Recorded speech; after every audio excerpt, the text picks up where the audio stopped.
বিশ্বে যুদ্ধ বন্ধে আলোচনার মাধ্যমে সমাধান খুঁজতে বিশ্ব নেতাদের প্রতি আহ্বান জানালেন প্রধানমন্ত্রী শেখ হাসিনা।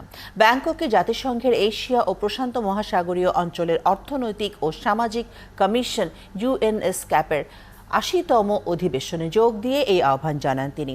রোহিঙ্গা প্রত্যাবাসন সহ মিয়ানমারের অভ্যন্তরীণ সংকট দূর করতে আসিয়ানের সদস্য দেশগুলোকেও আহ্বান জানান তিনি। থাইল্যান্ড থেকে আরও জানাচ্ছেন সৌমিত্র মজুমদার। জাতিসংঘের এশিয়া ও প্রশান্ত মহাসাগরীয় অঞ্চলের অর্থনৈতিক ও সামাজিক কমিশন UNESCAP বাংলাদেশ যেটি সদস্য ১৯৭৩ সাল থেকে। ব্যাংককে সেই সংস্থারই ৮০তম অধিবেশনে যোগ দেন প্রধানমন্ত্রী শেখ হাসিনা।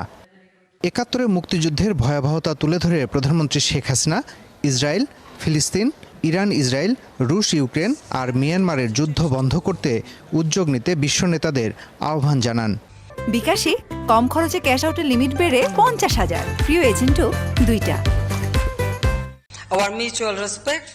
আমাদের অবশ্যই সব ধরনের আগ্রাসন এবং নৃশংসতার বিরুদ্ধে কথা বলতে হবে এবং যুদ্ধকে না বলতে হবে।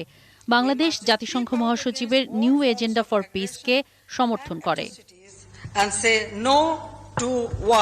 মিয়ানমারে চলা অভ্যন্তরীণ সংকট এই অঞ্চলে নিরাপত্তা ঝুঁকি তৈরি করছে।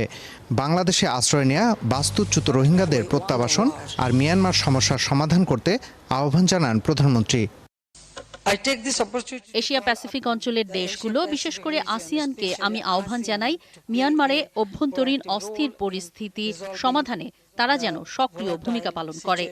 রোহিঙ্গারা যেন নিরাপদে ও সম্মানের সাথে মিয়ানমারে ফিরতে পারে তা নিশ্চিতেও আহ্বান জানাই। ২০ মিনিটের বক্তব্যে বাংলাদেশের ভৌগোলিক অবস্থানের গুরুত্ব তুলে ধরে অর্থনৈতিক জোনগুলোতে বিনিয়োগের আহ্বান জানান সরকার প্রধান। অন্যান্য ঝুঁকিপূর্ণ দেশের সাথে আমাদের চিরাচরিত ও উদ্ভাবনী সমাধান বিনিময় করতে পেরে আমরা খুশি। উন্নত ও উদীয়মান অর্থনীতির দেশগুলোকে আহ্বান জানাই কার্বন নিঃসরণের হার কমানোর লক্ষ্যমাত্রার সময়সীমা যেন ঠিক রাখেন। পরে প্রধানমন্ত্রী শেখ হাসিনা সৌজন্য সাক্ষাৎ করেন জাতিসংঘের আন্ডার সেক্রেটারি জেনারেলের সাথে। থাইল্যান্ড ও মিয়ানমার দুটি দেশই জাতিসংঘের পাশাপাশি আসিয়ানেরও সদস্য। বর্তমানে বাংলাদেশের জন্য নিরাপত্তা হুমকি তৈরি করা মিয়ানমারের অভ্যন্তরীণ সংকট দ্রুত সমাধান করতে জাতিসংঘের পাশাপাশি আসিয়ানকেও আহ্বান জানালেন প্রধানমন্ত্রী শেখ হাসিনা। Soumitra Majumdar, ৭১, Bangkok, Thailand.